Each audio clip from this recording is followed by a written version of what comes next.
Welcome to Defeat Your Cravings, hosted by Dr. Glenn Livingston, PhD. Glenn has held his doctorate in psychology for more than 30 years and is also a former multi-million-dollar consultant to the big food industry and uses his experience to help you defeat your cravings. This show will help you to focus on dramatically reducing cravings and leave the diet mentality behind, so you can more easily and effortlessly achieve your health, fitness, and body composition goals. Please remember, no doctor-patient relationship is created via this show, and you are responsible for confirming any changes to your diet, health, or psychological routines with an appropriately licensed professional before implementing them. Now, before we get started, if you haven't yet downloaded the free smartphone app to access dozens of these recordings all in one place, as well as to avail yourself of a confidential community for support, motivation, and assistance, please visit the podcast link on defeatyourcravings.com as soon as possible. And now, here's your host, Dr. Glenn Livingston. Hey, it's a very good Dr. Glenn Livingston, and I'm here with Dr. Howard Jacobson of WellStart Health and PlantYourself.com.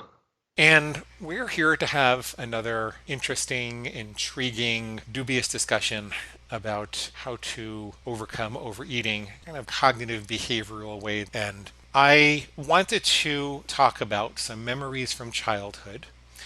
And not that you have to solve your childhood traumas in order to overcome overeating. I think it's very important you remember that you don't have to do that. But because there are very rich associations, lessons learned, and mantras you can develop to put yourself in the right mindset when you're struggling with temptation.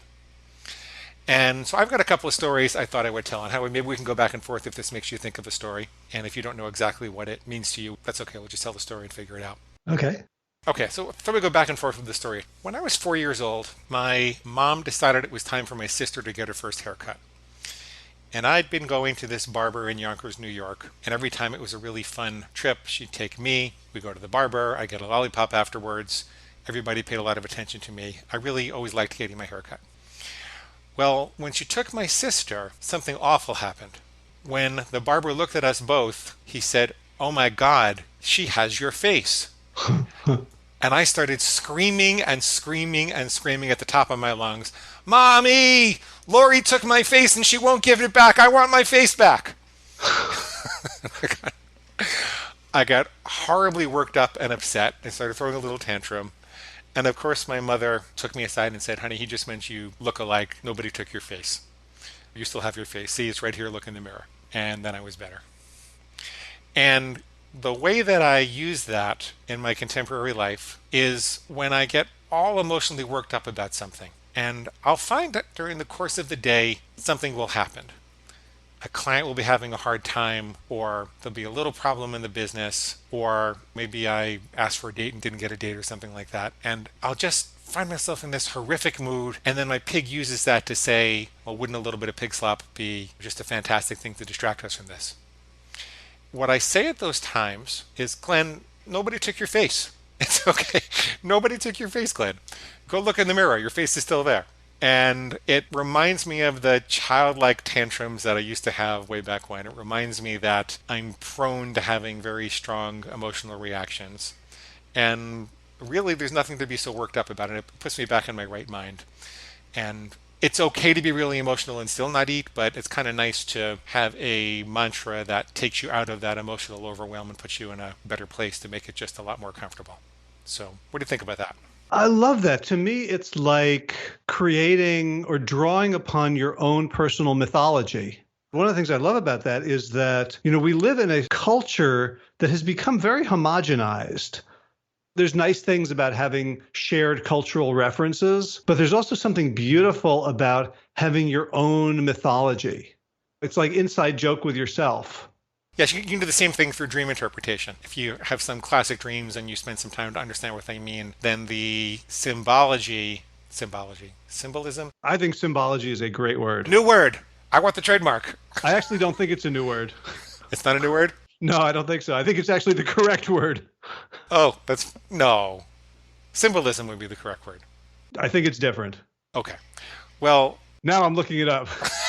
Symbology is the art of expression by symbols. Boom. Okay. Well, my personal symbology from the personal history of stories and dreams that I've had is more powerful than the archetypical common symbols that flow through our culture, even though archetypical symbols can be really powerful too. So, do you have a story that you could use like that?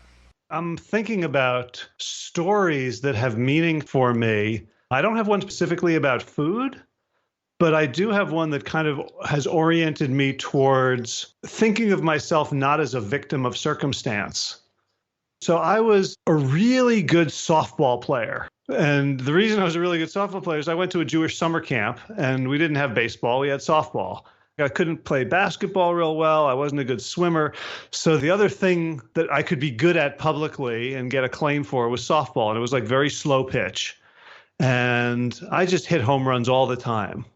Like if I didn't hit 3 out of 4 home runs in a game, it was a bad game. And I was good at fielding. And so I thought then when ninth grade rolled around that I would probably be a pretty good baseball player.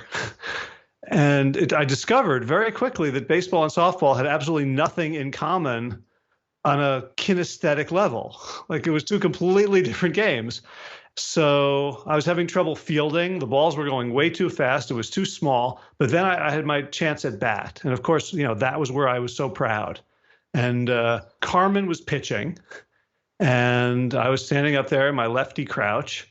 And he throws the first pitch. And it hits me on the tibia.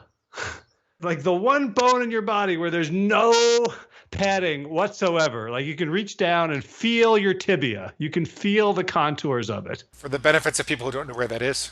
It's the front of the shin bone. And it was the spot where, like, I think I still have a little thing there from that.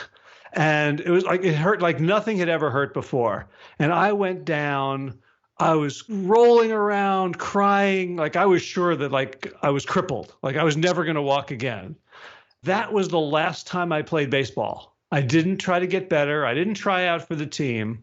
And that kind of was part of a pattern in my life of where I felt like whenever there was a challenge, because I was so good at so many things, like so many things came easily to me, that whenever anything didn't, I would just give up right away.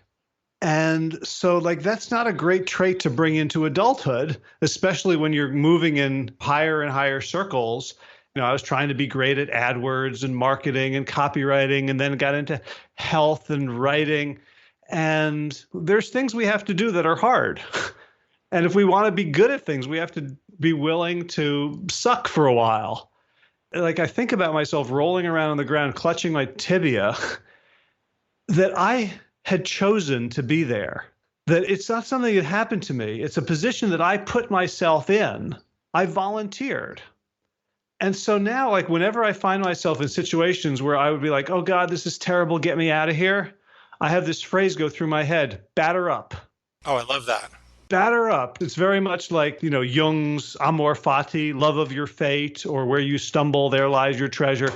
But it allows me to reconceptualize these situations where I want to feel sorry for myself, to say, I chose to stand in the batter's box and I didn't have to. Got it. And baseball isn't softball, so don't give up, batter up. Batter up.